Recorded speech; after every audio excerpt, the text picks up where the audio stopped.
appreciate them as well through this whole process, and RJ and Lisa as well. So I guess we will take it away. Great. Thank you, Monica. Yeah, it's great to meet everyone. And today we'll kind of walk you through how everything works out, so you can see that as well. So really quickly, I want to show kind of everyone a few of the items. So again, how to even get into SmartSheet, where is kind of everything located. And then also I have a little high level process map that I can show everyone as well that kind of talks or goes through how the solution is structured. With that being said, when I am going to share my screen first. So when you go into SmartSheet and we can send the login information, you'll just basically go to smartsheet.com and then log in. You're going to have 3 of these little kind of workspaces right here. So the solution is comprised of everything. Oops, sorry about that. The solution is comprised of 3 workspaces here. And the way that you can kind of think about it is a digital filing cabinet. So it's going to contain different items that relate to the solution, such as different sheets, different spreadsheets, different reports, which are filtered views into the spreadsheets. And then it'll also contain dashboards, which are these cool portal views with charts and other information. So, and that will be, of course, when, and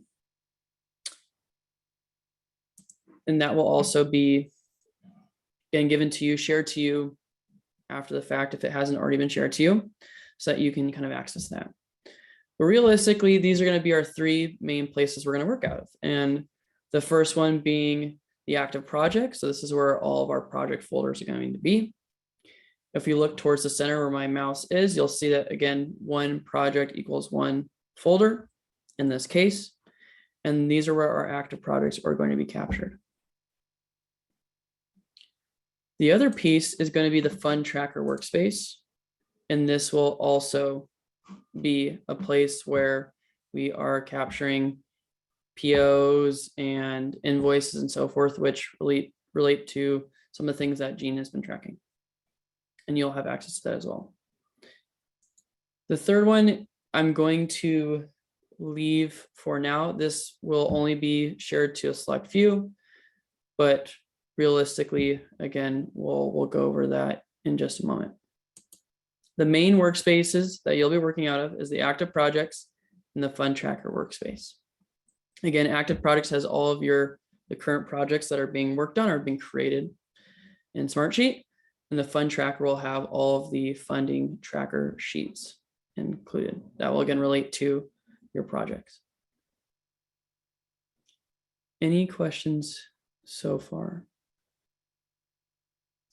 You do not have to worry about all these others, as these are ones that I am shared to, but will not be shared to you, of course. Great. So I'll be constantly referring to this. I'll be referring to, again, workspaces, folders, reports, and dashboards, which we'll talk about that, and sheets. We'll talk about that in just a moment. Now, with that being said, I do want to show, again, we're going to walk through the actual project folder template. And from a high level perspective, we'll walk through what is going on for the entire solution. So you have that as well, that understanding. So I'm going to go to our process map really quickly, and I'm going to begin in the top left corner. So this will be available to you, but it all starts with the kind of proposal, approval, and creation of a project. Now, again, this is where via a form or directly on the sheet, we'll be able to put in potential or actual projects into a spreadsheet. Similar orientation to your project update sheet that we'll talk about, where again, we're basically telling SmartSheet, these are the projects that I want you to create. This is a project that I want you to create, or this is a project I want to track using the tool. From there, which is super nice, is that once it's approved, yep, we want it to be tracked in SmartSheet. Again, it will automatically be created as a folder. So I'm going to show you that in just a moment, how that works. But it will automatically be created. and will show up as a project folder, as we just saw in the active projects piece. So the cool thing is, as soon as I put into the system, hey, I want you to create this project, it will do it. And then you can, again, continue moving on to set up your project and make updates. The nice thing about that as well is that that whole process is stuff that you don't have to necessarily worry about, aside from, again, putting in potential projects. And even then, that could be something that we can get taken care of as well. But the reason for understanding it is that is the first time that a project that you would be working on would be mentioned in the system, and that whatever's put in that intake sheet, which is the green little box right there, will then be used in your sheet, so that, again, we can remove double duplication like CMS project number, project name, and so forth, which we'll be talking about in just a moment. So that's the first part of the process. And so it's not on a specific project, it's all projects, but it will be, again, what influences our individual projects in here. Any questions on that? So the thing is, put in the intake sheet, automatically get created for you. Continue on. So just to reiterate, all projects start at the intake sheet. And did you, you're going to show that right now, Jacob? Correct. So when project managers start a project, this is where you go into. So it'll be a 1 row per project, as seen here.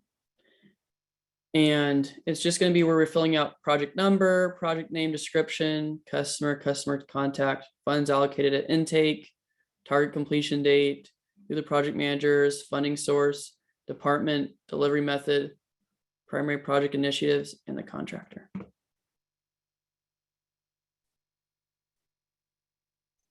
And then the rest will be, again, done in the background. Yeah, please. The question, Jacob, on funding source, can you show multiple funding sources? Because as mentioned, we have. You can. It. Okay. Yep. You can do Great. multiple funding sources. That's correct. Great. And then if we had dollar amounts allotted to different funding sources, that might be something we need to add later. Can you pick a department and then add 5,000 to that, and then 8,000 to something else, or show that somehow? Yeah, so that will most likely be done in the project cost tracker, where we'll have an actual breakout of that. But yes, that if you want to do that in here, you could as well. And that might be more behind the scenes things, because when it comes to the project update sheet where you pull that information from, we'll just talk about that after. Yeah. So again, this is telling the system, hey, I want a project to be created. So if I were to do it right now, again, I'll just bring this in and then do, oh, actually, you already did it for me. If I were to do demo and type all this information, etc. Actually, I'm just going to copy the rest down here. Then we're going to be telling the system, hey, this is the project that I want to, again, create.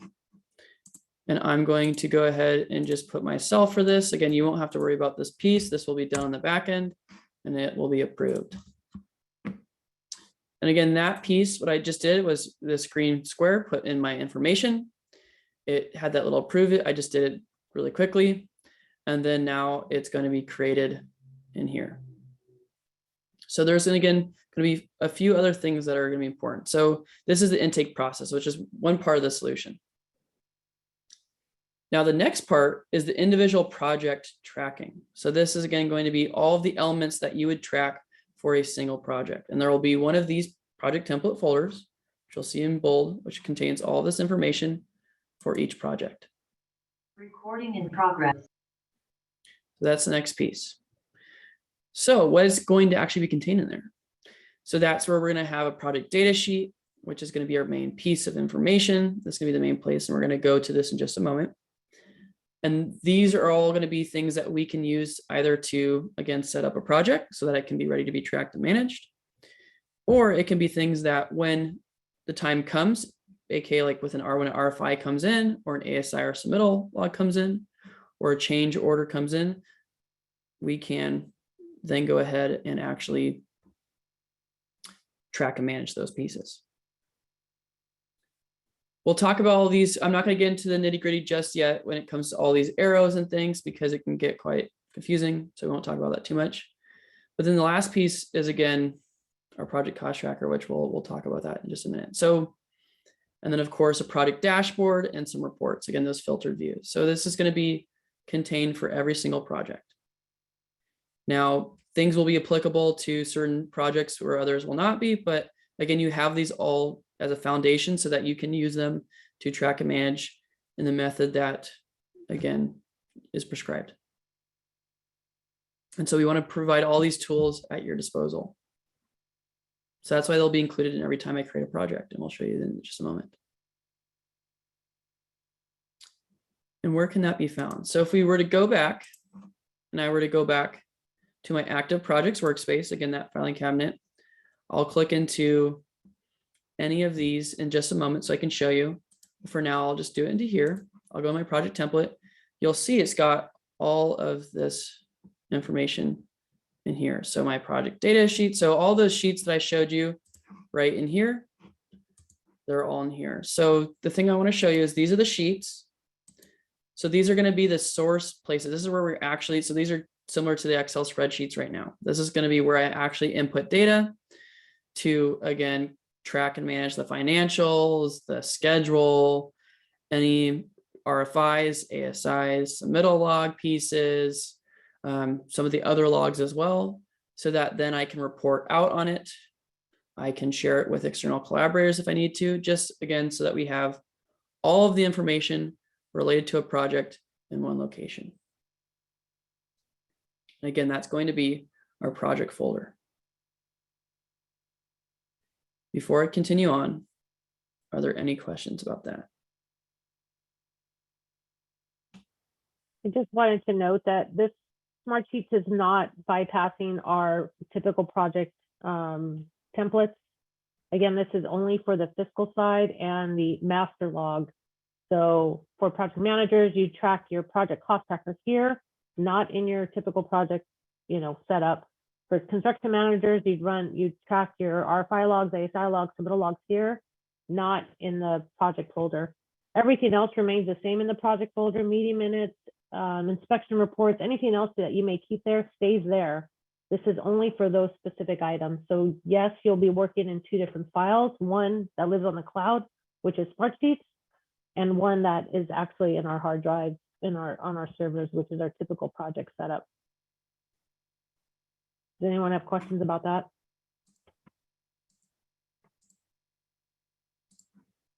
I have a question. So just to, so I'm clear in my mind, the actual documents that are coming in, say an RFI or a schedule or what, that's still going to be stored in our folder, our filing system that we've always had. This is just going to track what's happening with that document. Is that correct? Correct. So you keep that in the files, and then whatever you would normally input into the master log, like an RFI, this is where you would now do it, not in that Excel spreadsheet that lives in the system right now. Correct. And then is there any need to talk about naming or numbering conventions that we have to use with SmartSheets? Like RFI 1 or 2, 3, 4? Does that matter, or we just continue the way we've normally been working? This is Neil with O'Connor. The RFI numbering would be done the same as we do it today. There's no new numbering type needed. Okay. And then what about features that we'll get into on the contingencies and allowances log that are different from the master log that you currently use? But in terms of naming sequence or naming structure convention, it's the same. Okay, so a project can still be named Brotman Hall Enrollment Services Phase 3, for example. Mm-hmm. Okay, we're not trying to categorize them by building or anything like that. Okay. No, for us it'd be the same. And what we would like is whatever you name it in the project folder on the server is exactly how you name it here, just for tracking. Gotcha. Thank you. Mm-hmm. Any other questions?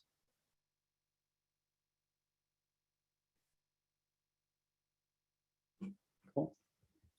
And again, as a refresher, again, the project comes in, it creates a folder specifically for that project so that you can track and manage those pieces.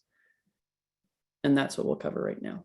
And the cool thing is that, again, a lot of that the extra work that you have to do to, again, with like formulas or things like that will automatically be done for you. So that's kind of the goal. And the other thing I want to mention is that this is what acts as the source. This folder is what acts as the source for our project update sheet, which many of you are familiar with. I'll talk about that in just a moment. Now, when I create a project, and now we're going to go into what to do next. So I've created a project.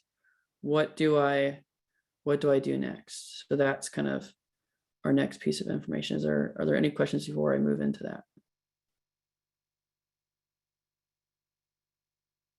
Cool. So with that being said, when I create a project, this is what happens next. So I'm going to show you, again, this will be automatic, but I'm going to, for demonstration purposes, so I can get some demo information, I'm going to do this for you.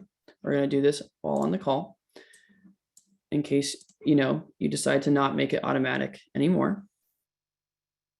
But for now, I'm going to go and create a project. So I'll do this offline just for right now, just so you don't have to see this.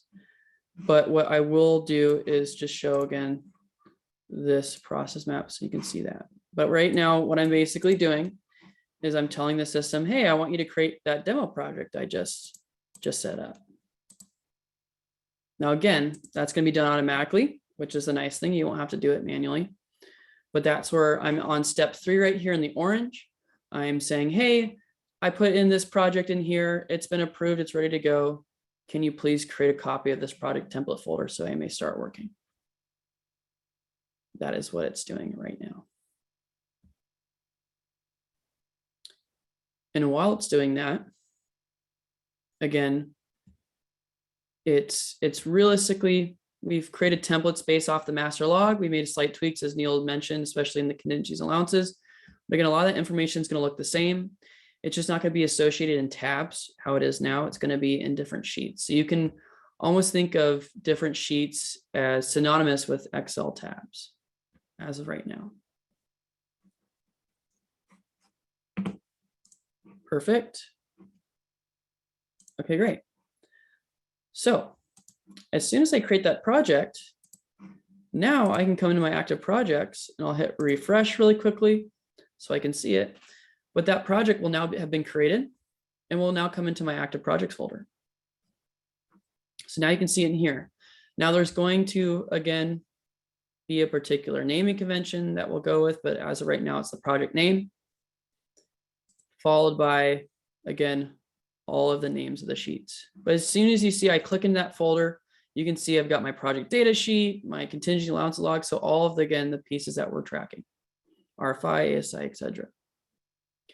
So in order to set up the project, the first place I'm going to go is the project data sheet. Now, the great thing with the project data sheet is there's a lot of information on it, but luckily we've labeled everything in yellow that you are able to manually input. One thing I want to call out really quickly is the project data sheet is the DNA for a project. So this sheet alone is going to help me identify what is the project, what's the delivery method, what are the associated numbers, who's working on the project, how is the project going, what's its progress, how are we doing financially in the project. It's all going to be captured in here. This is kind of our main sheet for the project. And the great thing about it is that a lot of it has been automated. So what that means is as I go in and I added a new RFI and start tracking the progress on that RFI, or I add in some new change orders in my contingency allowances log, or I add in new vendors and Gene updates the associated fund tracker with POs for that. It'll automatically update the the project cost tracker and update the sheet. So the cool thing is, as you are tracking and managing that project, this will update automatically for you so that again, we can report off on it. So again, that's why the sheet's very important. But again, the cool thing is in yellow, we can again change things and they will show up in various spots. So this is our main sheet in here.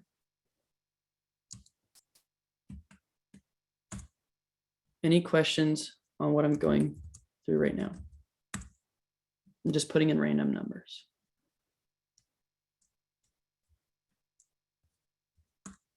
Could you clarify, Jacob, what those little arrows are versus the coloring as well? Yeah, I can talk about that too. Mhm. So just for your note, for your reference, you'll start to see these little triangles, colored triangles in here. Oftentimes what they mean is that data is incoming from somewhere else or going out to somewhere else. So the reason why these are gray is because the connection here is already automatic for you. So it doesn't need your manual input. It will take care of all that information for you. So that way it'll save you time and remove that double duplication. So that's something I wanted to show. So again, information is being pulled in and coming out. And we'll talk about that in just a minute from a high level perspective, again, in my process map, but that's what those triangles are representing. And to know what that information, what's feeding that information, you can see it on this column right here. But in this case, I can put in more individuals in here. Again, and then of course, these will populate with everyone from your organization. I'm currently not a part of it, so I can't necessarily do it, but then I'll just put myself in here as well. So that's the cool thing in here. And then the next piece, the other piece that's necessary to start is creating our project vendor. So this is another piece we'll see in here. So again, there's going to be a multitude of different sections that are covered in here. So like construction amounts, there's going to be cost tracker amounts, there's going to be schedule, RFIs, submittals, change orders, and other pieces. So there's going to be, again, a lot of that information that comes from the different sheets in here is all going to be brought into here. But again, the reason why it's all gray is because we don't have to update it. And that's a nice piece here. Now we'll come back to this project vendor list, but if I just go right now and do it, for example, we can go into here. We'll talk about the importance of that.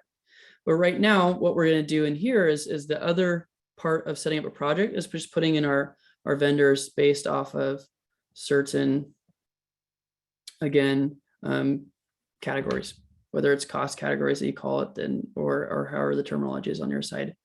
It's putting in their PO numbers, which will be important to, again, pull in PO or work order numbers so that we can pull in committed, encumbered and actual costs into our project cost tracker.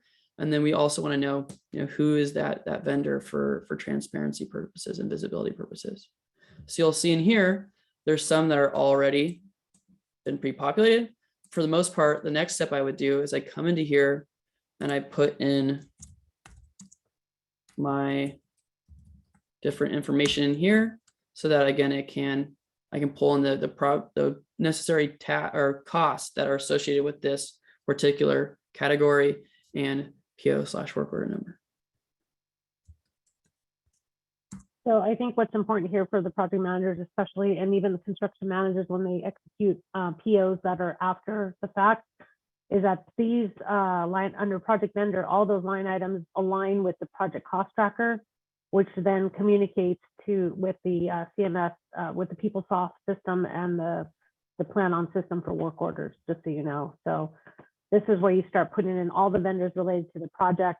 And then once you get a PO number, you would put that there. So that is something in addition that, whether how we get the PO numbers back from RJ and Lisa, we could talk about that. That's something that, but usually we just identify who the vendors are, and then the POs come in from RJ and Lisa. So we could talk about who would be responsible for that. Any other questions? So again, just filling out the yellow. as it becomes apparent is all you need to do in this section here. And again, the rest will be taken care of. And again, I can put my project approval checklist in here too, so I can put my date, and you'll see again how that is being used in the future. Any other questions before we continue on? Cool. I don't have a question, but I do have a comment. Yeah. I think a generic project data sheet should be established to show how things should get entered. Because will somebody put, like the number sign and then the number or PO number, there should be some sort of established way to enter the information in order for it to feed over. Would that be correct, Neil? Let me just make sure I'm understanding your comment. Are you saying like a PO numbering convention, some special instructions for how the number is entered? Correct, so that the information feeds over properly. For example, does it include got dash numbers? Yeah, like dash numbers or number signals or, yeah, exactly. Is that okay? Or is it? Or should it just be that? Correct. Yeah, so I think it has to be like a sample has to be made so everybody knows exactly how the information should be entered. And we can certainly do that. Right, we could do that, and it would just need to be the same way that it reports out of PeopleSoft for consistency, because it's going to be looking to that so as the source, to match. So it would just need to be done in the same way that it shows up in PeopleSoft. Correct. Can SmartSheets set it up so that you can only enter it one way? So you don't have to know, you just enter it and it won't take it unless it's entered a certain way? So right now there's no cell restrictions, unfortunately. We're working on data validation pieces, and we could develop a workaround, but nothing that will say, hey, you can't put it in that way as of right now.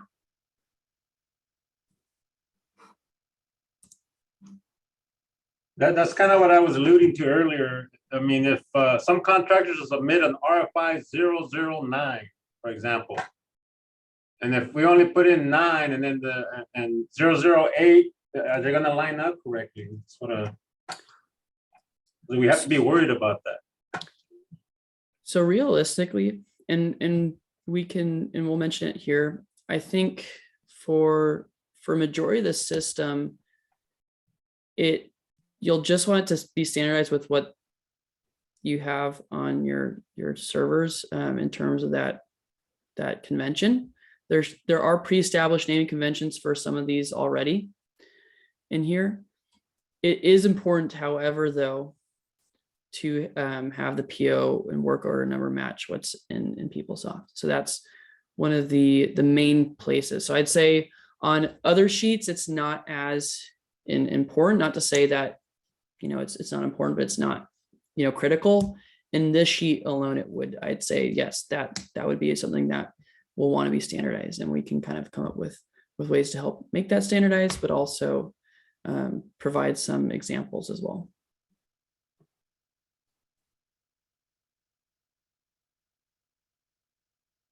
Any other questions? I have a question, Jacob. So this feedback that you're getting, will it be incorporated before we roll it out? Depends on how much scope I have left. Right. Yeah. So it most certainly can. Okay. As long as we have, that covered. Okay, so one quick question. So if I'm looking for the GMP value for this project you have on the screen, can I just assume it's number 3, GMP number 3, or? So we added this, Enrique, 1, 2, and 3, because we have times where we have multiple GMPs for the same project. Mhm. So under the same project, and that's the reason why we have 1, 2, and 3. But for the most part, if it's a single GMP, it would be just the one. And then once we get to the project cost tracker, actually the dashboards, they would show all that. So we could just continue, I guess, and we'll get to that. Okay. Yeah, and if I could just add a little bit extra here. So if there's Please. a different PO number for GMP2 or different PO number for 3 or the pre-con agreement, that's why there needs to be, these 4 separate lines so that the dollars associated with each PO go to the right place. So obviously it's going to be Swinnerton, or in this case would be the same for all 4 as the name of the contractor, but there could be different PO numbers for each. Perfect. Any other questions before we move on? And just to illustrate, back in our process map, you'll see in this blue, the project data sheet gets information. It's just the most important sheet because it talks to all the other individual sheets. And it also is what rolls up or is connected to our project update sheet. So it's again going to be the main sheet. And that's why we do this initial setup here, what we're doing right now.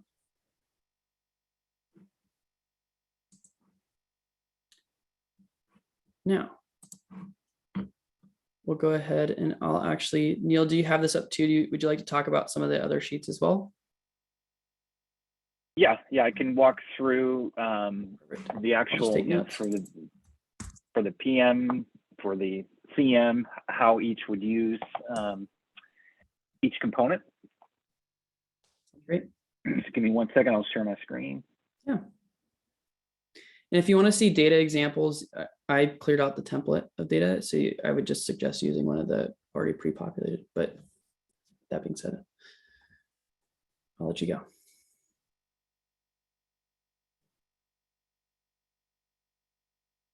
And we can see your Excel, the sample master log. Sorry, I had you on mute there. This is the master log. This is kind of what the CM-based sheets are based off of. This is a sheet you're used to working in. So we modeled the sheets within SmartSheet. As Jacob mentioned, these are kind of in tab view here.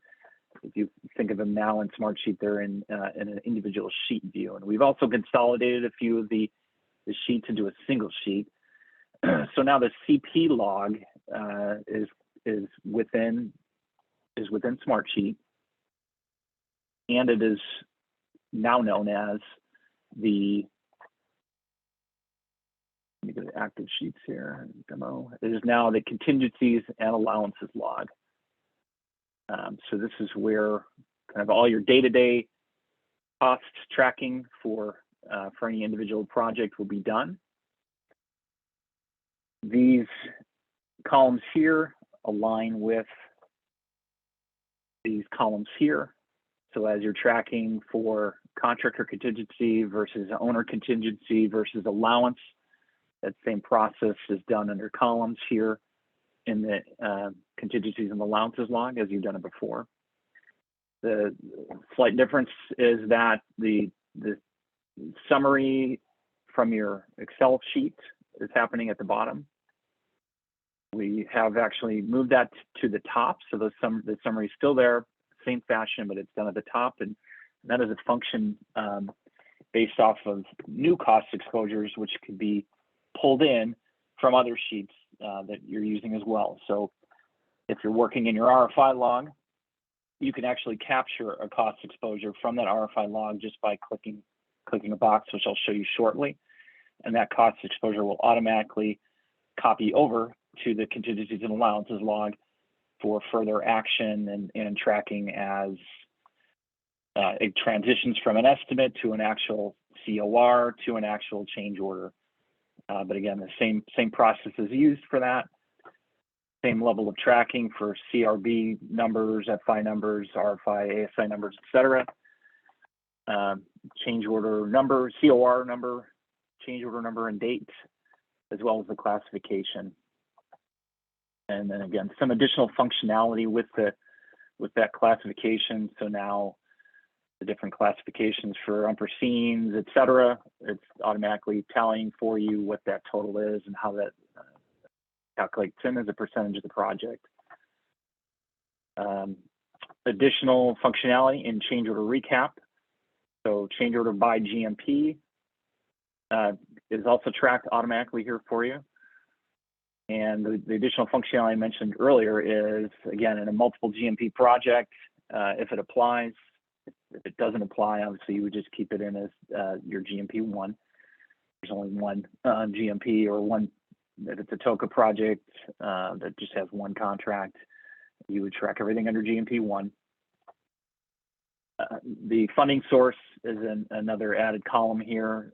And again, that's an additional sort feature to understand if it's a contractor contingency, a campus contingency, or an allowance. But again, everything else, all the other columns remain the same. Any other questions, or any questions on this sheet before I move on and give you an example of an RFI entry that could be that could result in additional costs?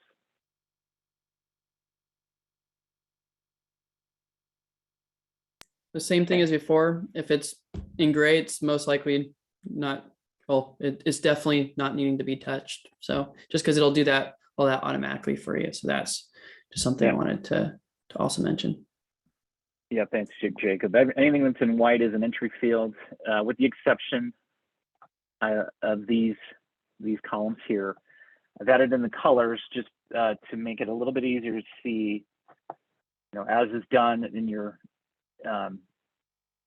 original sheet. You track, contractor contingency versus allowance in different colors, so it's easier to differentiate, as there will be a lot of numbers on this sheet, so you want to be able to quickly scan down and know, just based on the color, which column you're working in. So that was the thought behind the colors used in the columns just in this section. These are manual entry fields here, as well as these over here. I'm going to navigate into the RFI log, show you just an example of a new RFI entry.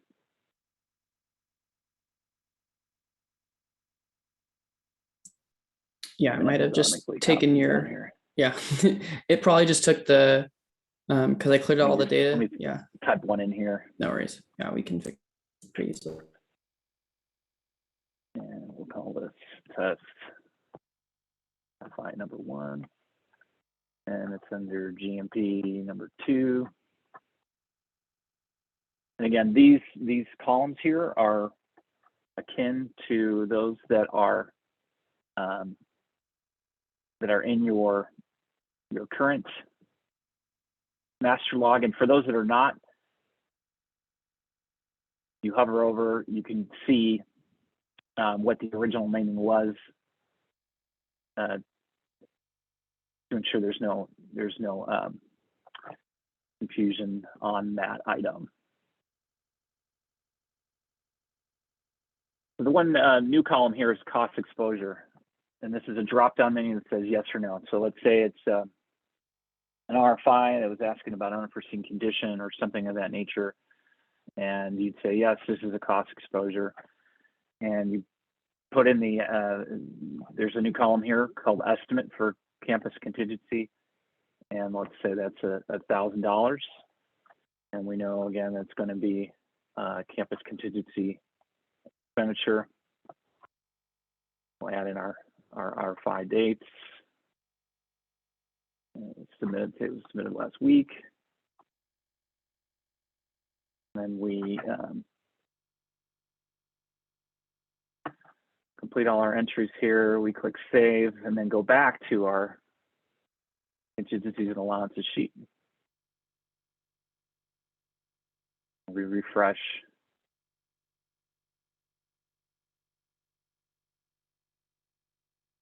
Might take a minute, but the new RFI will show up.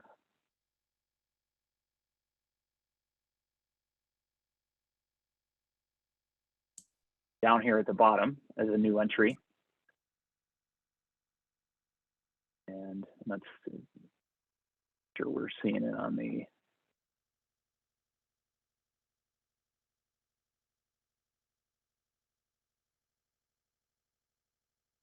It should run in a minute. Yeah, we'll go back to that sheet and It'll be in your active projects workspace oh sorry for that current demo. Yep, no problem. Yeah, it should come over in just a minute, but I'll let you continue on. Yeah, I'll carry on right now. It'll show up again as a new entry down here below with the costs established, and then you would update this new exposure entry as you would normally with any other as it goes through its life cycle. And I'll just keep things moving here. Back into active projects. Submittal logs, same concept as an ASI logs as previous with your master log. Same thought process here. Same column headings.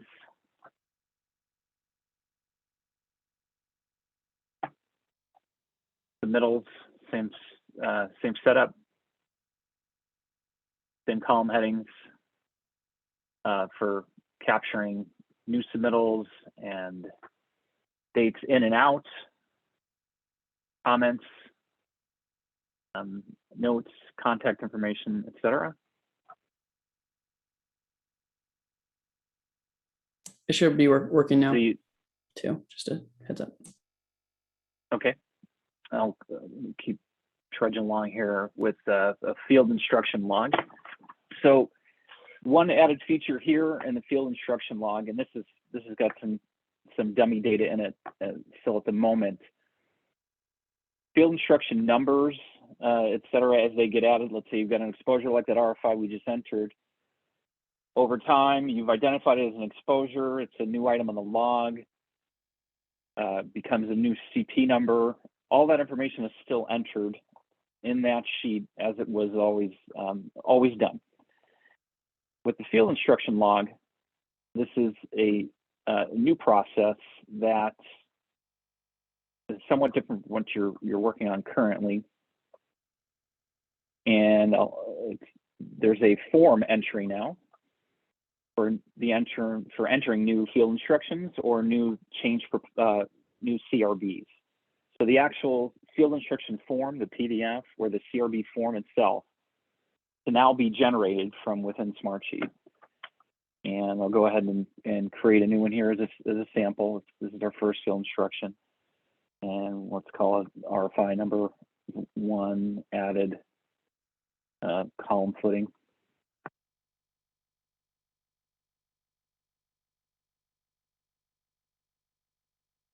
Line G4. And we enter our category. It's an unforeseen condition.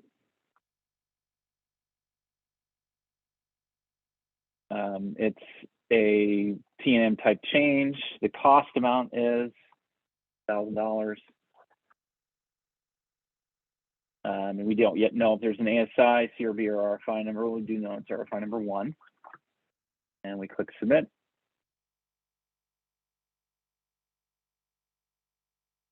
And head back to our field instruction form itself. That item should show up at the bottom.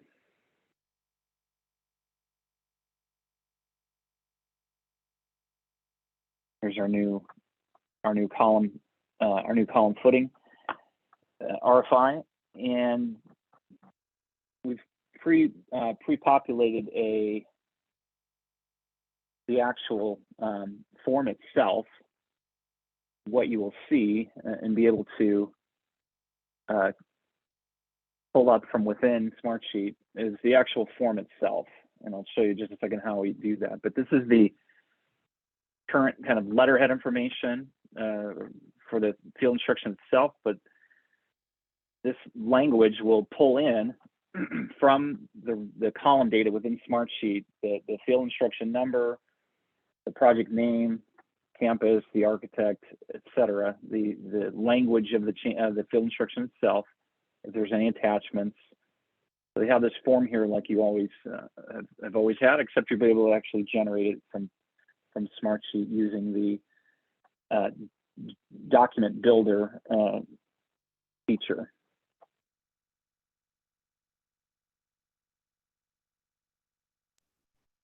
Can you go back to that sheet? Yeah, absolutely.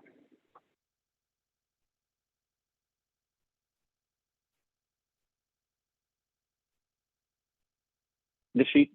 Yeah, so where it says like estimated cost and cost basis, those things, those are really important for us when we are giving this to the contractor. Was that part of the drop-down menu, those two items? The estimated cost and the cost basis, yes, absolutely. So lump sum, T&M, these areas will be filled in with the value that was entered from the field instruction log. Okay. So potential change, that will be your estimated cost. And then this is the type selector here. So the one that you like if you click on time and material now, is that going to put an X in that time material for the one that you generated, or is that a different example? It would be it would put an X in that box. Yes, correct. Okay. Okay. Cool. And I'm going to go ahead and kind of just pull this up real quick from the template. And Jacob, if you wouldn't mind kind of describing the document builder process. Yeah, essentially we're While I'm doing able that. to, based off of certain, and this will be an automated process moving forward in the future. Don't have a direct date on that. At least I haven't looked at it in a while, but you're able to create and send filled out PDFs based off of a data in a row. Mike, you'll do the video only if you start it. So that's something that you'll be able to do. in Right. here. So you can hear as you see here, these are all the column headings from the field instruction document, and they map in to the template in this location. Mm-hmm. And that's exactly what you have, is you have the ability to drag and drop. Now, when it comes to kind of templatizing this, there's some things that we'll have to discuss on the back end, but yeah, you have this available to you, and that's where, especially if you have a project where, super long project, or you have many different logs where you'd want to create documents such as these, it's a really good thing to have. That way you can have them kind of standardized, and then you can reattach them back to the sheet if you need to, or recreate the document if something were to change on the actual sheet itself, or the actual record. And that's through that process that Neil just went through. Any other questions on the field instruction log? Yeah, I guess I had another question on the document that it generates. So if your description is longer than the space allotted, how does that work? Like, does it shrink the font, or does it get bigger, or how does that work? It'll typically it wraps. Yeah. It has when you're setting up the fillable PDF. So the way that I took the template that was provided to me that you all use, that field. Let me go back to it. That field is set up as a multi-row field. So it would the text will wrap down these 4 rows here. Got it. Same with the attachments description here. If there's multiple attachments, it'll show them in a row, or in each in its own individual row. And I'll have a question on the estimated cost. You actually put a value in, but there's check boxes for ranges. Would it just fall into those check boxes for the range? For example, you had like a $1,000 estimated cost. for Yeah, the so that example you was a gave us? question I actually had. That was a question I had when I was putting this together. Do you put an actual firm value in here, or you just put the range in? Because if it's a range, we could just make that a drop down instead of an actual value. Or we can have this just be check boxes. We put a range. So maybe it's best. When you give the field instruction to Yeah. the maybe it's best- contractor, it's just a range. We typically would put a range. We don't put an actual value because we don't always have a ROM that's submitted by the contractor, so we don't know what the value is.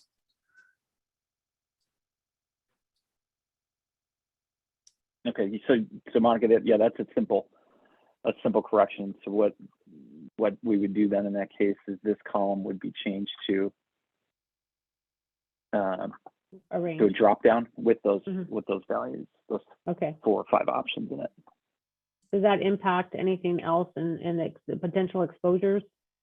You would just show a No. range for the estimation? It's not, because if you think of it, this is just like, you're going to your folder and saving, copying and pasting an old field instruction Word file and creating a new one. Mm-hmm. You're doing that process in here Okay. instead of that. You're Okay. generating the actual PDF from SmartSheet.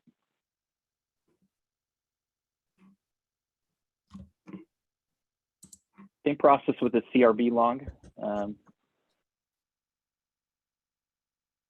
Again, this is the CRB template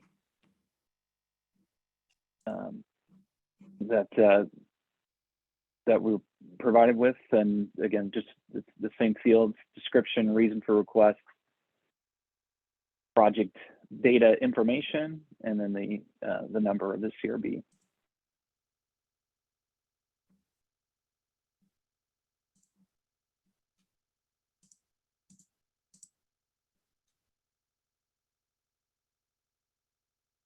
Hourly labor rate worksheets, preliminary notices, both, again, same as your Excel file today.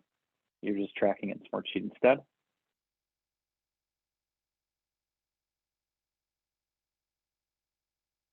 And I think that is it on the CM side.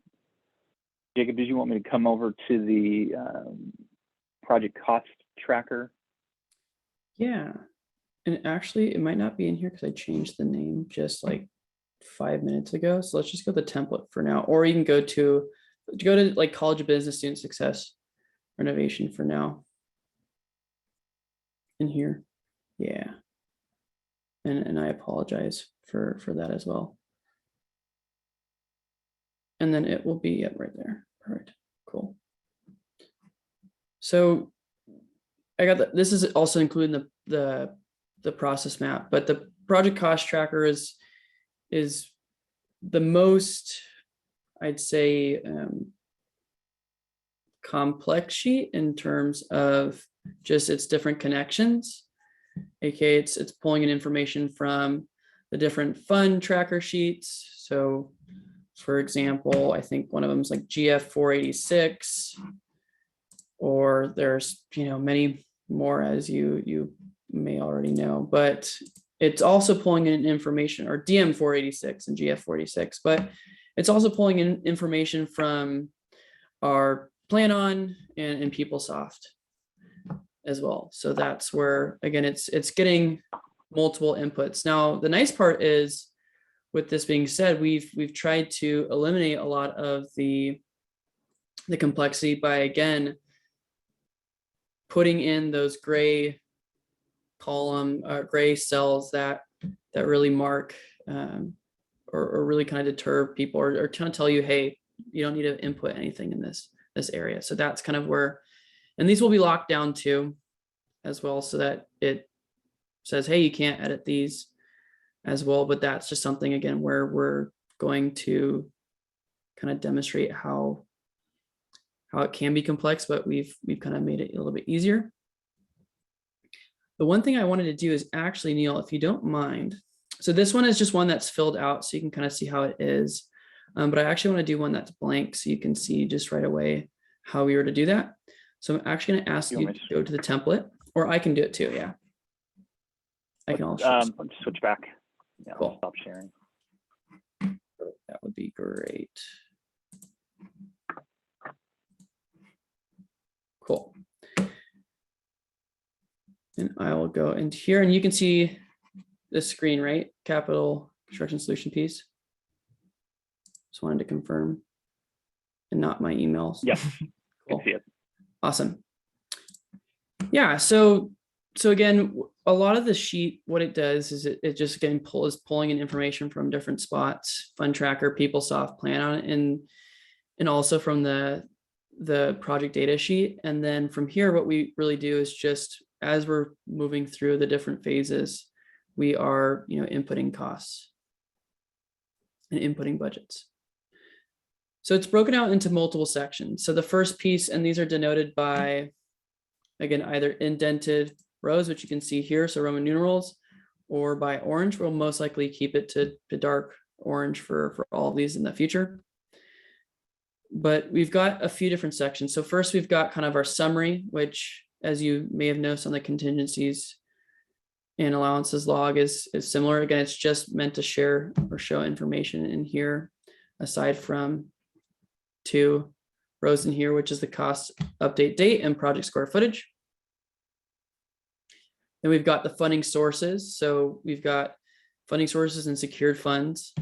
So this is where, again, we'll put in like GM 46 or sorry, DM 46 or GF 46, right? In the associated values. Then we've got our project costs from here. So these again follow an already established order in here. So kind of our project costs. And then we have, if we move down, our direct construction costs. And then we have our total GMP, so our total construction cost as well. And this is, again, an important piece that we'll talk about. We'll talk about each of these sections in just a moment, but I want to show you that. So then again, we have these. Now you'll probably recognize that some of these match to some of the information in our project data sheet, and that's where we'll talk about that in just a minute. You'll see there's some plan on items as well in here, and that will all relate to our bottom piece section, which is our totals. So again, calculating those for us to be used in the summary. And then lastly, we'll talk about these PeopleSoft and plan on line items as well in just a moment.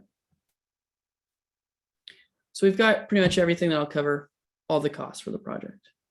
Again, we'll break them out by the dark orange. There's only just a few more that we need to add. But again, similar theme to all the other sheets. If it's in gray, it doesn't need to be touched, which will help eliminate some of the manual entry that is required for summing things and or displaying certain costs. Now, we'll start here. So that's the rows. That's the row orientation.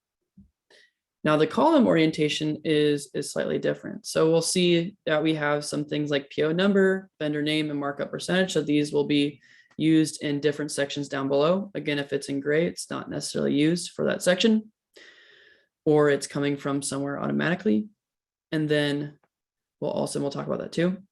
And then we have our phases that, or not our phases, but our columns that cover different points and where we're, again, filling in costs or changing amounts and so forth, such as initial scoping, SD, schematic design, DD preliminary design, 50% construction documents, 95% and bid documents. And so in these columns, this is where we're going to expect you to put values, right? So initial scoping, I can put in the date that I want to, again, that I made the update. I can put the project square footage in here, and that will be utilized throughout. Also, again, you'll see that if I want to put in schematic design, I can as well. But again, this is what these columns cover. And then you'll, of course, also see these variances. Now, these are more to help you just see the difference between the different pieces in here. Now, there's times where maybe you don't have 50% construction documents or 95, and you go straight to bid documents after preliminary design or after schematic design, etc. The nice thing is that we give you the option to hide these columns so that, again, you can kind of limit the amount of columns that are in this view. Right now, a lot of these sheets are meant to be plug and play in where I can just come into here if I don't need, I can just basically remove anything that is not necessary to me. And that's kind of what this is for. So again, we can customize this per project. The reason why I didn't just delete those columns is because this is in our template. We want to provide, again, all of this information so that then you can say, yep, this is not applicable, or this is. So that's why we have kind of everything in here.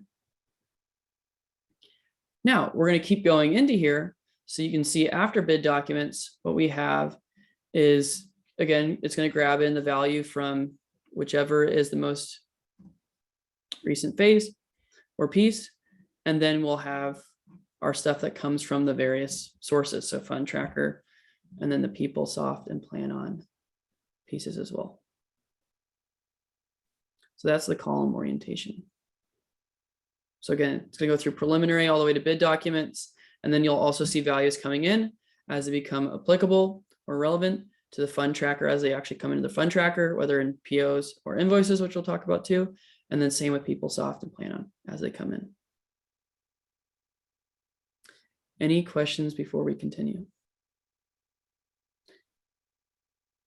So if it were my role in this sheet to make these things, what I would most likely do is I come into here and I would probably evaluate right off the bat if I, again, need any of these variance columns, which again will always be all gray.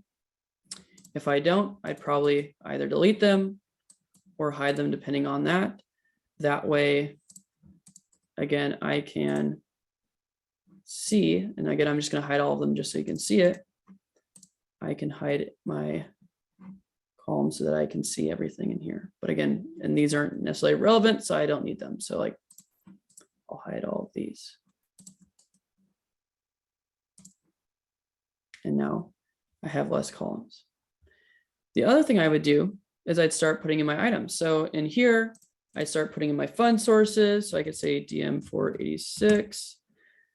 And then I can start putting in, again, the chart string for that piece, or the chart field, sorry. And then I can, or the ID, and then I can also put in my, again, values in here. So if I've secured, 100,000 for this, and then if I wanted to call this, again, whatever is department, auxiliary, so forth, I can do that as well. But these will, again, when I put these values in here, then they'll start to cascade down and provide totals for my project. So the difference between the two is the secured funds is realistically, again, the funds that we've secured. They're not necessarily, again, associate like the project budget. They're, again, funds that if I need to, I can utilize them, especially if they're over what the project budget is. And then our project costs down in here, which again, same thing, I can put these in. So I can do 5,000. And then for schematic, let's say it went down up to 10,000, so forth. I'll see my variance in here, but then also you'll see that those get captured in here as well. I can start to fill those out as I go through these different pieces as well. So as I put these in here, what will happen is we'll start to, again, see these values coming to our total project cost field. So again, this is our cost summary. So you'll see those roll up. So again, as soon as I'm putting in inputs, it's going to total it up so that on the project dashboard, which again is the main portal that you can show management and also to help you understand the progress of a project, it'll show that here. It'll also help count towards our budget health, so to help kind of keep you on track of that as well. And it would also get me closer to what my total project cost is, or total budget for the project, budgeted costs. Now, as I start to fill these out for this section, they will of course be totaled in. for this as well, I can start putting these in here as well, and that will give me those values in here. I can do that in here as well. So I can put in, actually, these are going to do it for me, which is great, but I can also put these in here. So 5,000, 5,000, if it doesn't change, that'll be perfect in here. I can change my markup percentages. Oops, not 70%. I can change those as well. And that will be kind of for the direct construction cost section here. And then comes our next piece, which is, again, these construction cost pieces.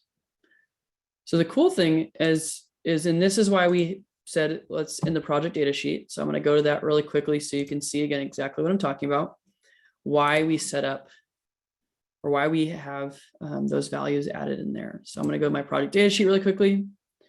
I'm going to go down to project vendor list. So that's again another reason why we're putting it in here. So,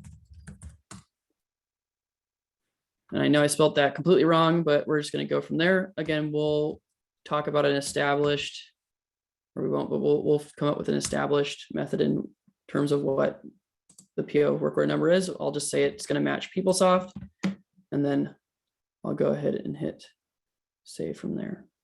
And then I'll go ahead and just put one in here just so you can see it. So as I start to fill this out, what you'll notice is that this, and you can see it already, it's going to my project cost tracker. It's going to populate the vendor and the PO work order number. So then it can be properly attributed to PeopleSoft amounts, fund tracker amounts, and plan on amounts. So if I go back now, so again, from my project data sheet to my project cost tracker, what we'll see is that those vendors and PO numbers are now being populated in here.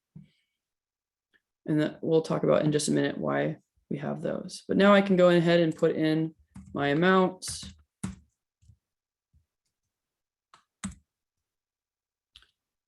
And then if I have a second contractor GMP, I can do that as well, and so forth.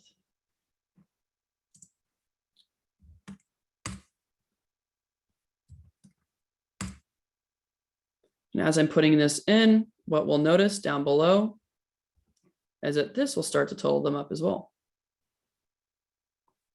as I'm making my inputs.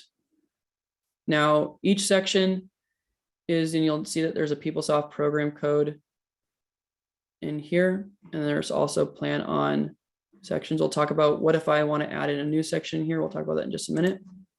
But again, this is kind of the first part. It's just data entry. So as I'm moving through, again, the process, and I have new costs attributed or new values, I'll put it into here, into these different yellow sections.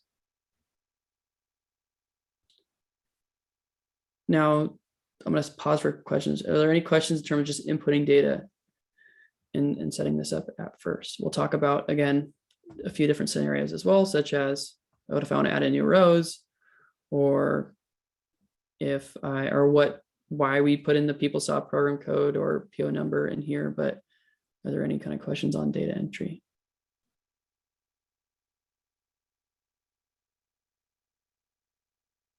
Sure.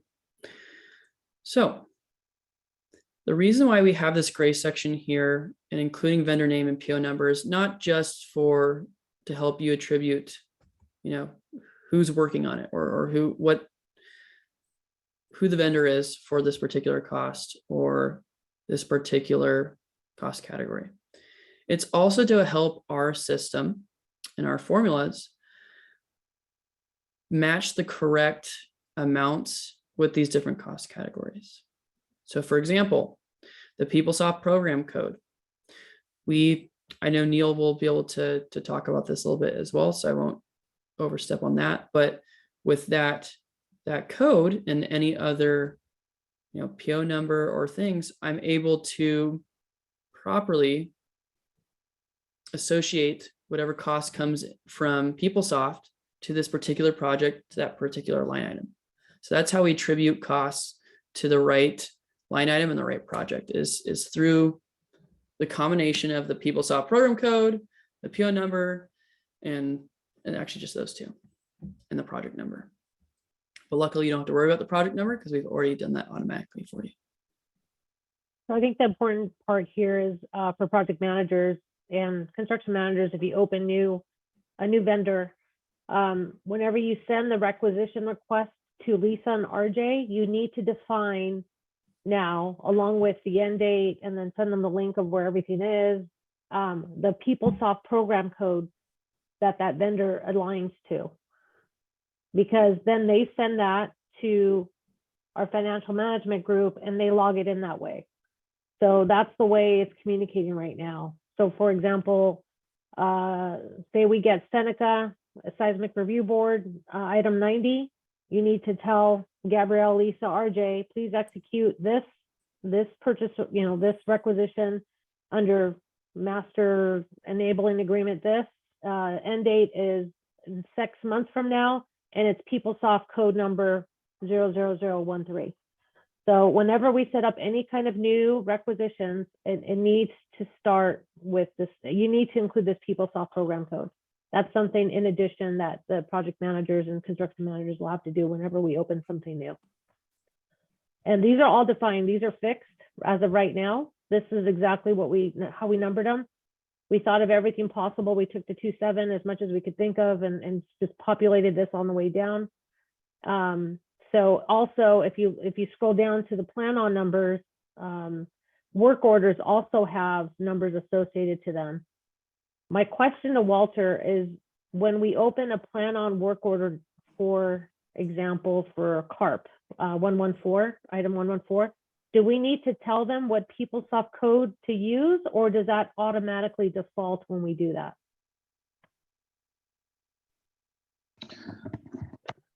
Sorry.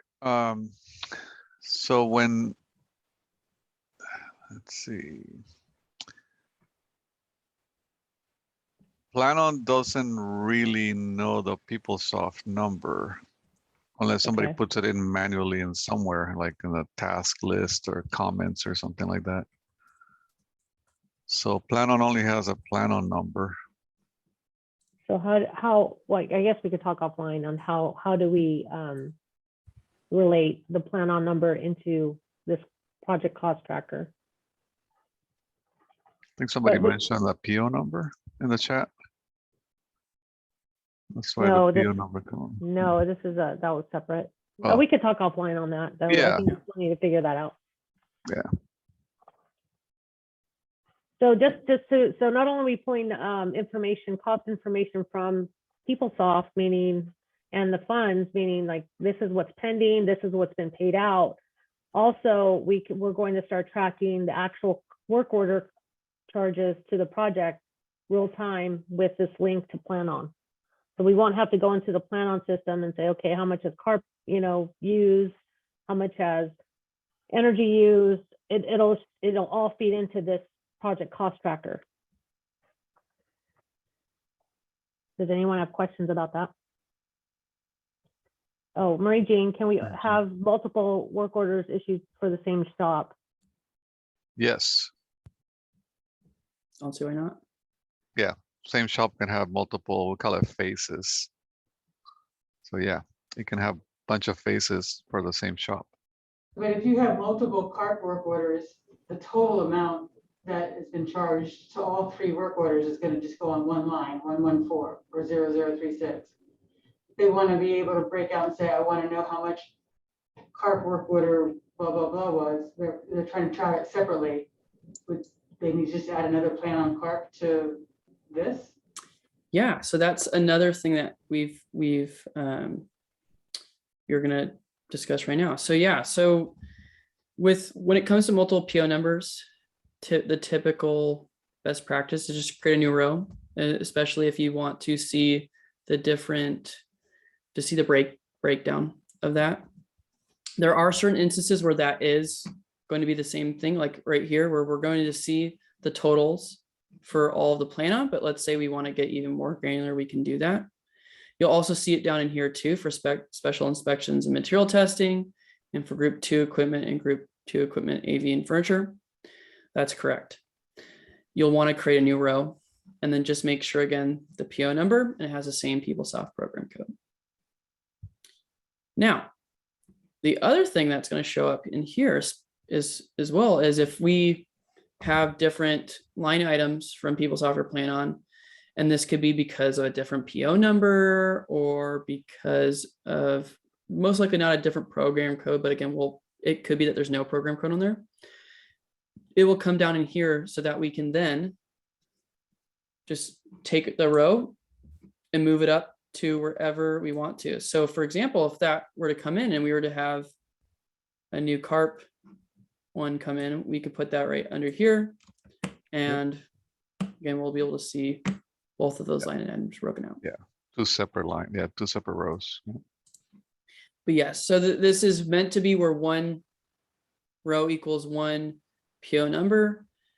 PeopleSoft program code, it can be slightly different, but that's, or one work order number, I should say, but that, yes, that's correct. We want to just create a separate row. And the nice thing is once I create the separate row in here, I'll just say it's CARP for this piece. All my formulas will come in automatically. So I just have to make sure my PO number and my description is in there. And with that being said, just for data best practices, what would be the best idea to do is just bring in, or is to first create that new row in the project data sheet. And then second, create it in here, just so again, so we can have that consistency in here. But yes, that is correct. You can create a brand new row.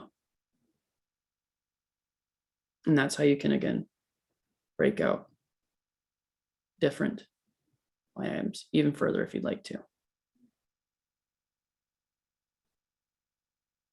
Martin, did you understand Jacob's answer to your question about multiple POs under a program code?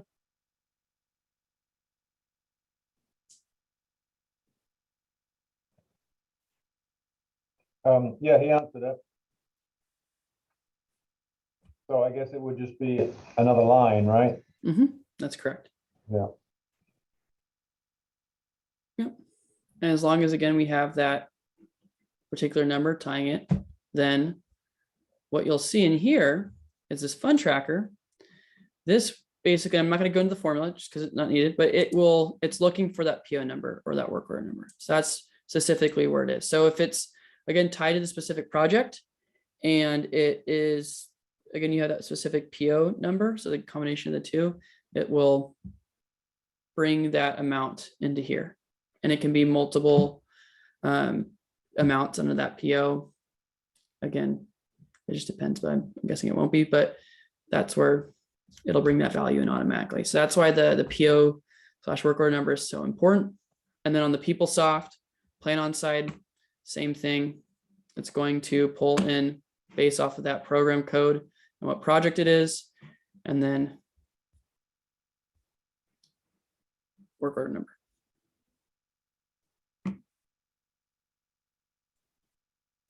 Hey, I have a question. Yeah, please. And Monica, this might just be for you. If we do add a new row, because the new thing is now we have to give Gabrielle the PeopleSoft code number.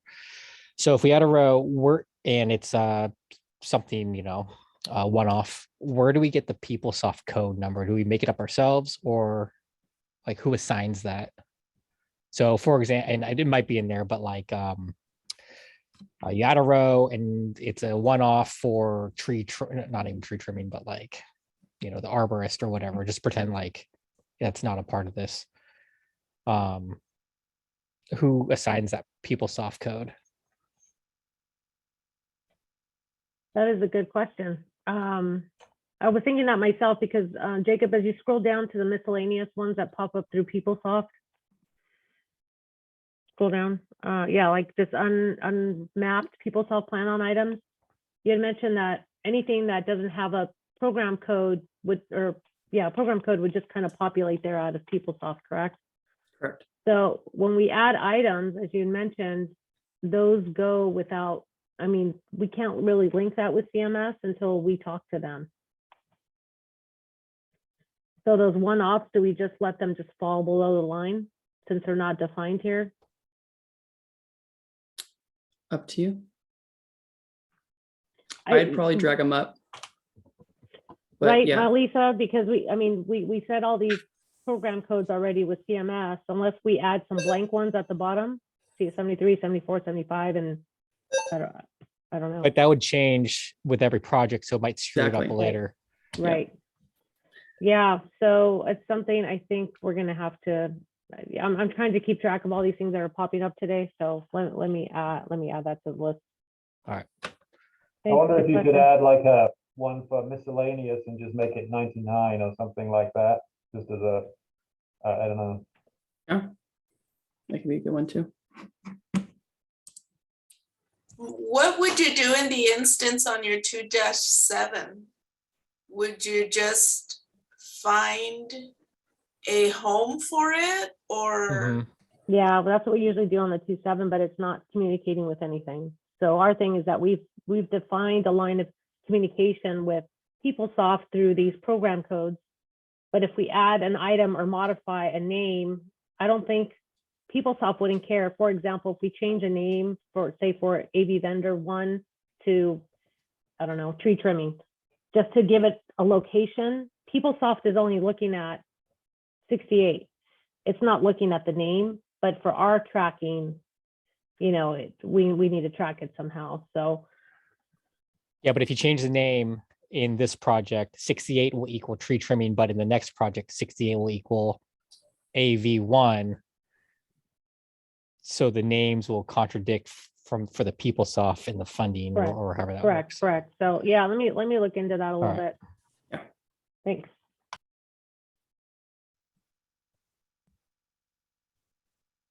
Any other questions?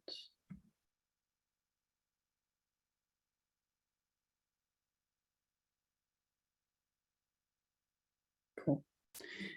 And just to illustrate the fund tracker commitments manual and the actuals, they are coming from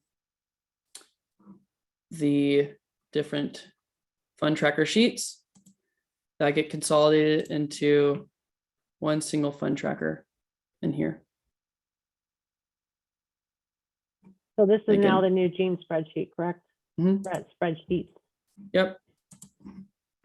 So it's looking at, it's looking at these two right here. CMS project number and PO number to provide the correct. And then it's looking at requisition. It's looking at PO, requisition amount, PO contract amount, and paid or transferred.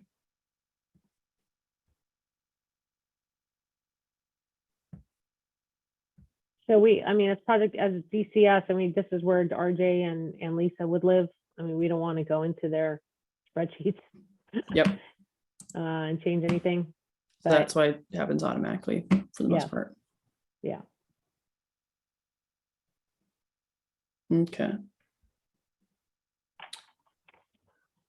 And now I'll go back to this for now.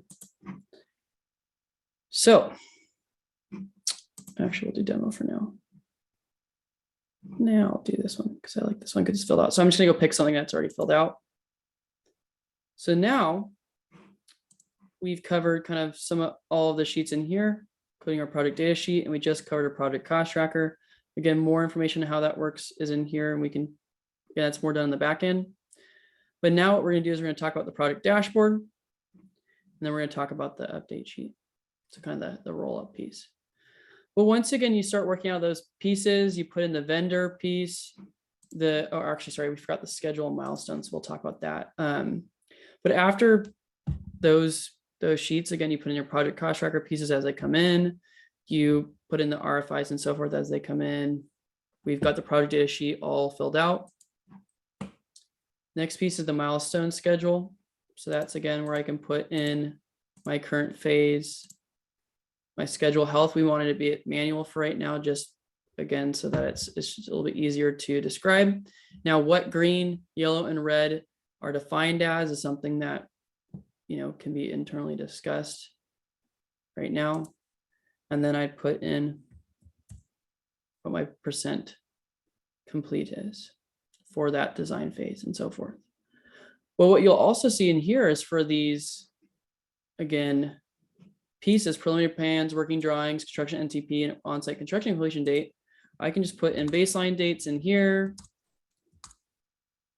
and so forth. And then once they actually happen, I can put in my actual start and end dates. Cool thing is I can change my duration. So I could say this is, 20 days or 13 days, and these are working days, just to keep that in mind. And then the next thing I can do, let's just say this is 46 days for now, is put in my percent complete in here as well. So if I want to say, yep, this is 25% done, and here are, this is 100% done, and this is, 23% done, you could do that as well. And then I can put, once they actually happen, I can put, okay, we actually started on the 23rd. You'll see that there's some variance pieces, and then I'm going to be finishing on, or I don't even know what I'm finishing yet. So I just can see that I'm, again, -1 for that piece.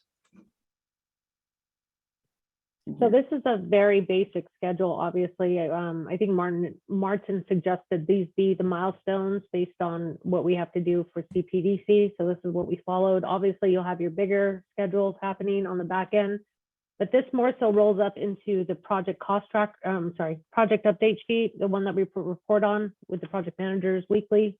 And this would populate that automatically. So your dates, your health, your phase of your project, percent complete, etc. But this also just kind of is a very quick, provides a snapshot also for staffing for Enrique. One of the dashboards we asked for was an overall snapshot of all the projects and where we are in different phases of the projects. That's something that Enrique's asked for since I've gotten hired. So we're hoping to do that with this. So that way he could go to this dashboard or report and say, okay, this is where all the projects are in relation to design, construction, etc. So this is the purpose of keeping it very high level and not diving too deep into it. You would have that schedule obviously in the normal project file, but this is just to help feed that information. And you can add in rows if you want to. So that's the thing, is this is the baseline. That's why it's a template. And then you can go from here and start filling out more. So I could add in a new row. And then I could say that this is, again, scoping, or whatever I want to call it, scoping documents. And then I can go into here, or however we want to do it. Or I can put in dates in here and so forth, and get all of that done.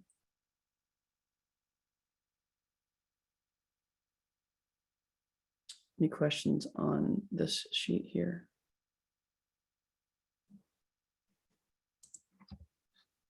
Cool.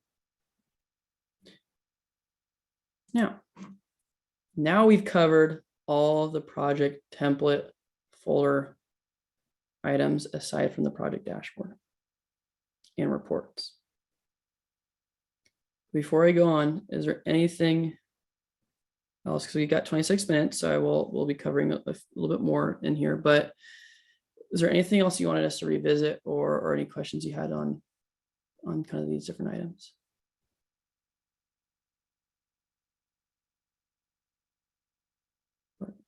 So the next piece is a product dashboard. So I'm going to go into here, but I'm actually going to go into a separate sheet. Now, again, this picture, you'll be able to attach one in the project data sheet so that gets updated. And here I just left the same picture. Same with this logo. We'll probably change that to CSULB. But what you'll see in here is all of your project information. So again, the name of the project, your different project numbers, who it is for, project contacts with their emails. You'll be able to see schedule information. So what's the current phase, percent complete, construction start and complete. Same with budget health, or budget from the cost tracker. And then you'll also be able to see when things were last updated. as well. So when was my contingency allowances log? When was my milestone schedule? And when was my project cost tracker last updated? I'll have links to different things. So if I want to come back here and to kind of provide some context on what a dashboard is, it's realistically just a kind of like a PowerPoint on how the project is progressing and what project it is, as well as kind of it's like a portal where you can navigate to different items. So I could click this folder and get taken back to my various sheets. I can also click on other links in here and go to like the contingencies allowances log right there, go to the field instruction log, or go straight to the project cost tracker. I can also go to the fund tracker workspace if I need to. So again, some navigation pieces. And then it's also here to help with, again, visualization as well. So that's where I'll be able to see my contingencies based off the budget and balance. I'll be able to see committed versus actuals in my project cost tracker. I'll be able to see project cost forecast. So again, all we did was campus contingency ones, but I could see those as well, COs written, CORs, and CPs. I can go to my submittals right now, just because there's nothing in there, it's going to show as unable, but I can see what are my open and closed RFIs, change orders, and submittals. I can go to other reports. I can go to open work order report or unpaid fund tracker balances. And then lastly, I can see my milestones and get kind of a timeline view on those as well and see those dates. Now, here's the cool thing about this, especially from a setup and a maintaining perspective. When I change something, add something, update something in any of my sheets, so, and I'll show you this right now, such as my product data sheet or my milestones and schedule, it's going to show it, it's going to reflect it in this dashboard as well. So this is also a live page, whereas, the Excel document that I send is only as good as the last version I sent, or with the PowerPoint, it's only as good as the last time I updated the information. While that's true, it's also important to note that if I show this to leadership and I update it, I don't have to necessarily notify them if I don't want to, but this thing will update automatically as soon as I make changes in it. So that's kind of nice thing in here. So for example, I'll go to my schedules and milestone sheet in here, or my milestones piece, and I'll go ahead and put in information. So I'll do, design, schedule, health, current phase complete. And then what should happen next is that these get updated. There we go. So it's taking a quick second, but these will get updated. So then I can see my percent complete, my phase, what phase it is, what's the start and completion date planned. And then same with cost information. And then same with these reports too. You'll be able to see, I can actually, once those dates get updated, I'll be able to see it in here as well. So that's kind of the whole point in this kind of piece, is really to be, again, your one-stop shop for the project. So if you want to send it to whoever, they can come in here and say, okay, yeah, it looks like we're doing good. Or, oh, there is problems in here, or maybe I need to, or, hey, navigate to this piece. So I'll come into here and navigate to that really quickly. So that's kind of what this piece is for. And again, this is one per project. Question. Yeah. Hey, can that dashboard be printed as like a one page? Yeah. So now let me go ahead and just try it right now and see how it works out. I'd say not a one pager. We'd have to resize it a little bit, but it almost covers everything. It just misses the milestones. That's the only thing. But yes, we could reformat to almost cover everything. The reason why I say it's pretty enough to give to your client, if you do like a weekly meeting or something. Yeah. So. And here's the cool thing. If you want to, now again, discretion is advised, especially if there's information you don't want them to necessarily see. That's the main kind of contingency there. You can also publish it too, similar to publishing a Google Sheet or publishing something in Microsoft. or sending a PDF that, again, I can send it in here, and so that if I give them this URL, they can access it. So the only thing is if this has important information or something that you don't want people to see, then yeah, by all means don't share it. But if it's something that you're okay with people seeing, or again, you're willing to share the link, you can. But again, that's where anyone that has a link can technically see it. So that's where it's kind of your discretion is advised. But again, you have that ability too, if you want to publish this. So then you don't have to keep sending, a PDF or things like that. In case you don't need to control, what version they see, you can just send them the dashboard and they can see those updates as they happen in real time. If you publish it and send the link, does the user have to have an account? They don't with that last or that first option. So with this, again, they don't have to. So for example, if I do incognito window and I paste this in here,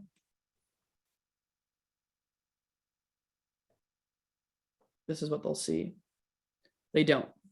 It'll just be view only. So I can click on these, it'll take me to SmartSheet, but it'll ask me to log in. But yes, I can technically, and I'm going to resize this, but yes, you can technically see this as just a view only perspective, even if you don't have a SmartSheet account. All right. And that's where the discretion is advised, because again, they don't need a SmartSheet account to see it. So technically they could share it to whoever they wanted to.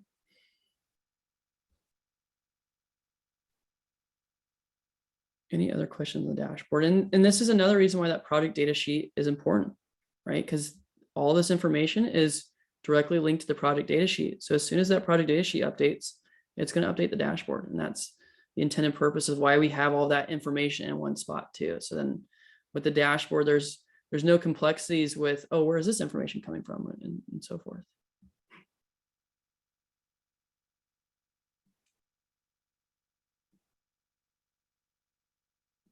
Any other questions before we move on?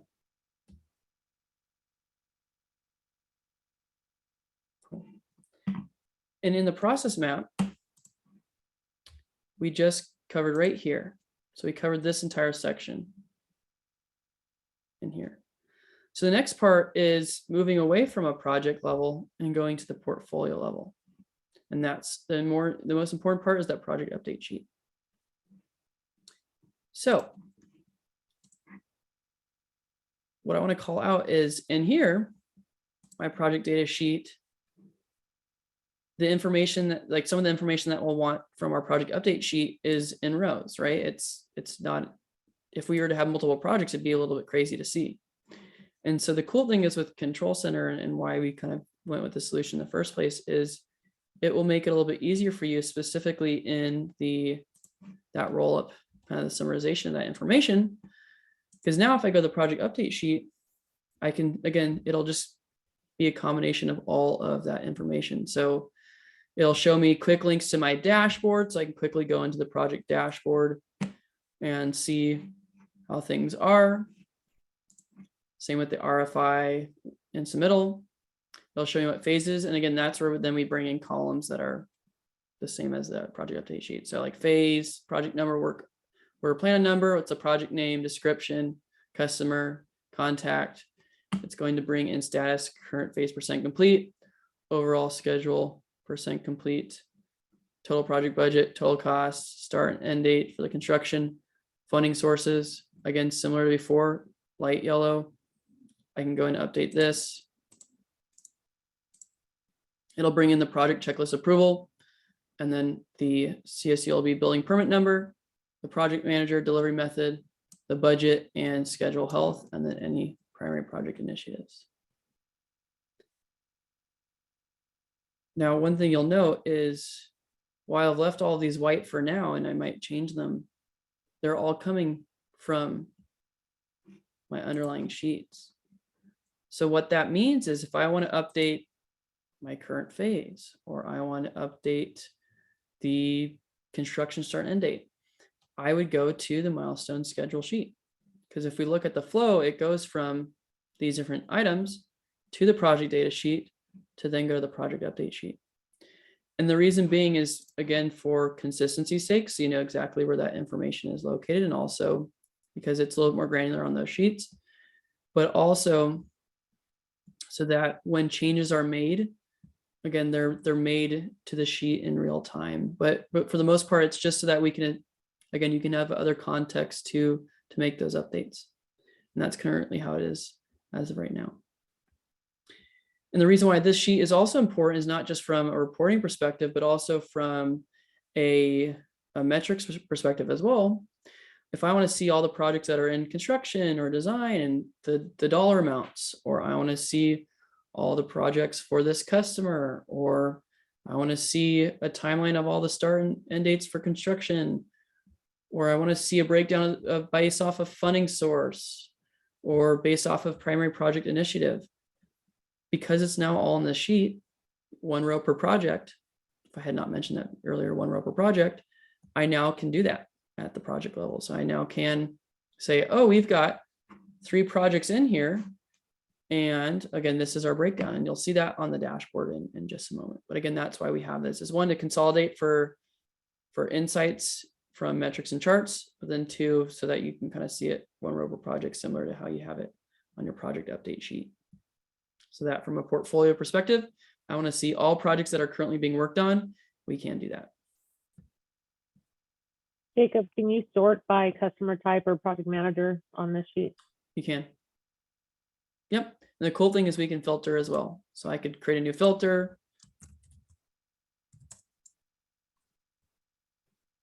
And I can go ahead and say where the project manager is one of me, or you can do current user.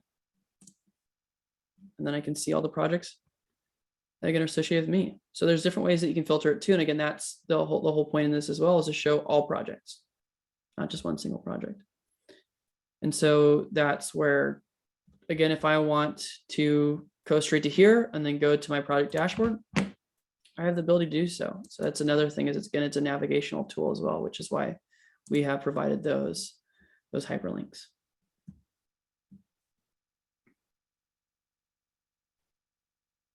Any questions on this sheet here?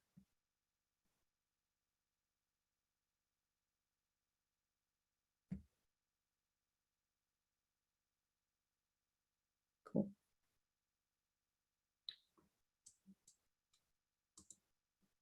And I am going to go ahead and delete that. You wouldn't be able to see it anyways, but that's just for my purposes. So then lastly, so we just got to our project update sheet. So again, we started with our intake, we created the project, we set up the project with the various sheets, and I've started maintaining and actually managing and updating the project. It comes in automatically to our project update sheet. And the last part is this portfolio dashboard piece in here. Before I move on, are there any questions on what we've gone through? So now the portfolio dashboard piece. Again, we're probably going to change this little column header, so don't worry about it right now. But again, similar to the other dashboard, this one's a little bit more metric heavy. We're going to have quick links to go to different places. So I can go to my project schedule summation report, which I'm going to leave a few minutes for talking about reports. But now you can see I added in demo, so I can see, again, what's my overall projects by phase. I can see my minor versus major capital projects by phase as well. So I've got 1 minor in design now. I can see overall budgets by phase, and then also by minor and major. So this is total, sorry, and this is minor and major. It was taking me a second to figure out what that was. I can see schedule status and budget status by each project. So how many projects are red, yellow, green. I can see it by what funding source it is. And again, if there's multiple, then I can capture it in here as well. And then I can see it by what initiatives there are. So 3 have academic program and so forth. Again, it's only going to show whichever values are in there right now.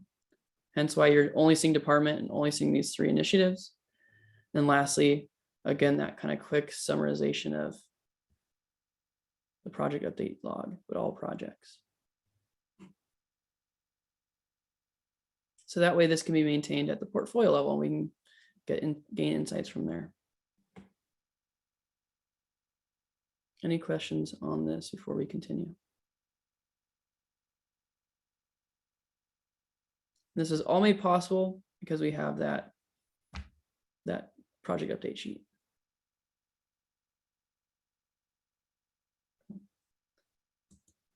So this project schedule summation. So this is going to be an interesting one. So what reports are is they're basically they are essentially filtered views into a sheet. And it can be one or multiple sheets.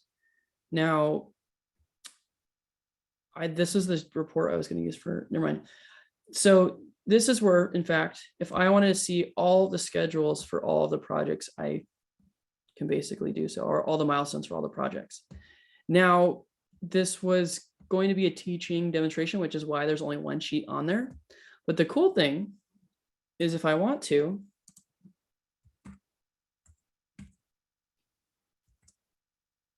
I can technically, and this will be done automatically, so you don't have to worry about this, but I could technically grab in the schedule from multiple projects. So that's the cool thing in here. So then I can see what the project is in here, then also I can see the phase. And the cool thing is also I can also filter. So I could say, you know what, I only want to have construction NTP, and I only want the construction completion. So then I can do, yep, and then I can do this as well. So again, and there's a lot of help articles on this, but basically we can change these views and you can create new views for yourself as well if that's easier. I can hit OK. And now all I have is all of the construction ones.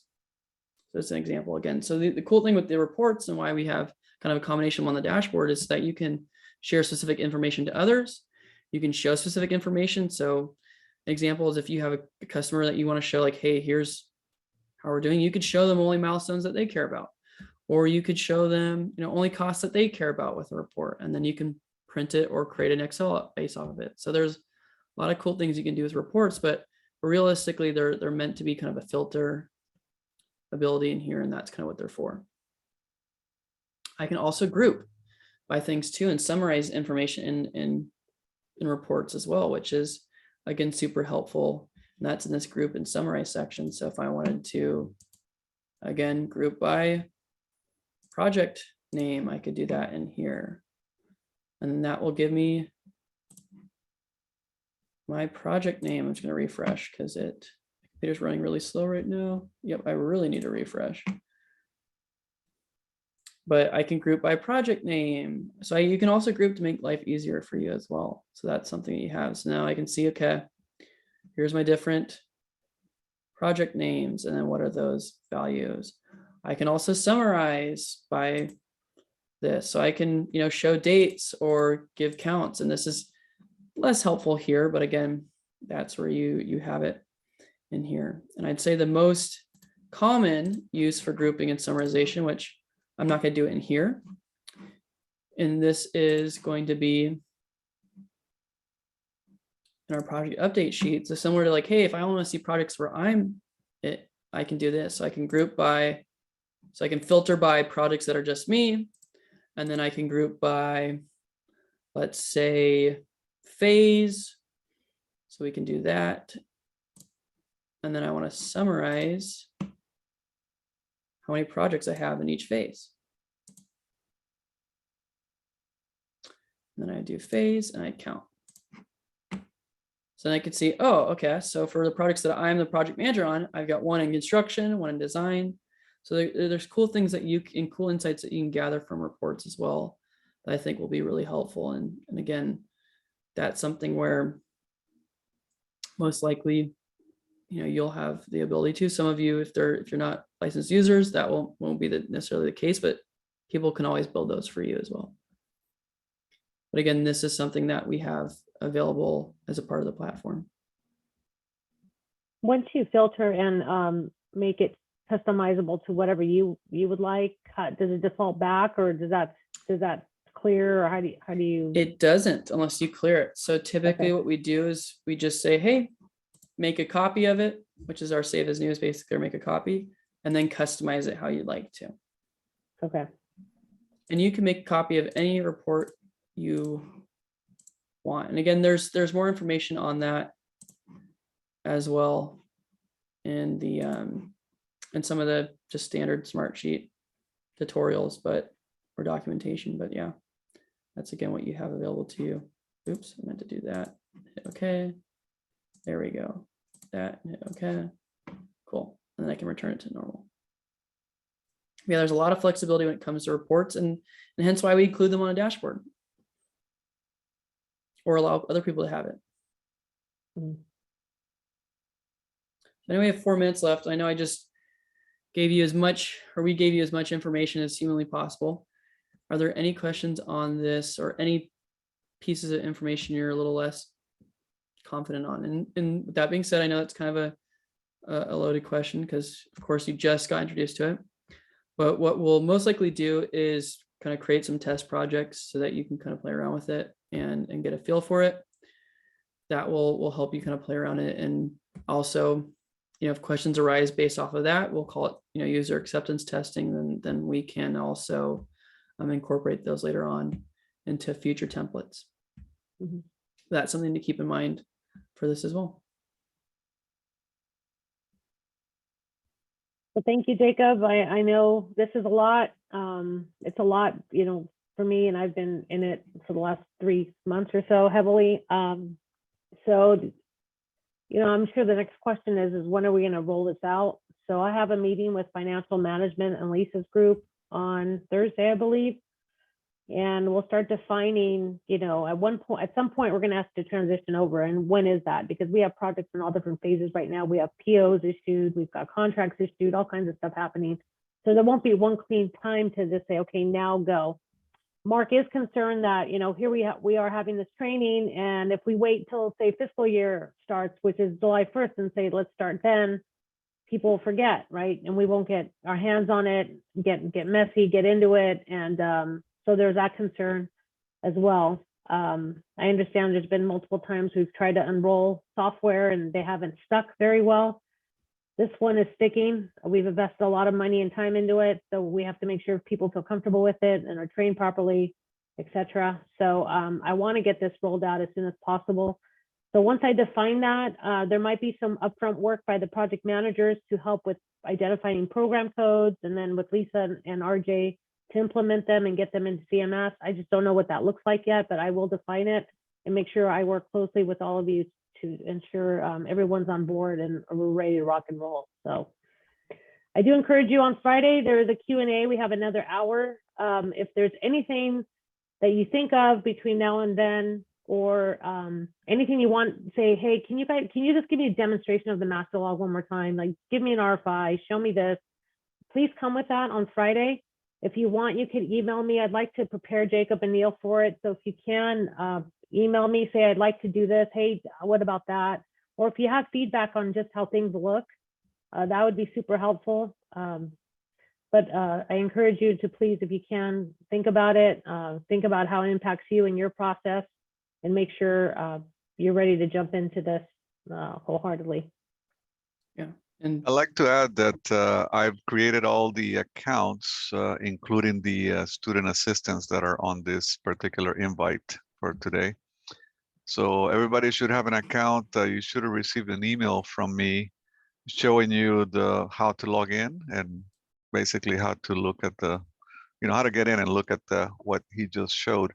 We also have a YouTube channel showing all of the video recordings. So if you want to go back and review it, check out that YouTube channel. But let me know if you have any questions about logging in, and if you need to revisit that YouTube channel. Walter, can you send out the link to everyone? Maybe in the email, in the invite. I'll resend the whole thing. Yeah. All right, great. And then I just have a quick question for Neil regarding the licenses. So if a person is not a project manager per se, if they're not creating projects, they're just kind of updating some of the fields data, entering data in there, then they do not need a license, correct? Correct.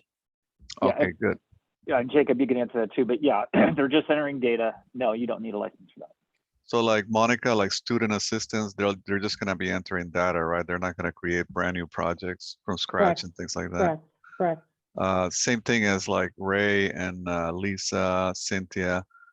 They're probably just going to look at things and enter some data, not creating things from scratch. Well, Ray believe. Ray can modify, if I'd like him to be able to modify things as needed, like the columns or formats, the whole, that's why I said maybe the people on the control panel training, Yeah. there's like 6 or 8 of us, I forget.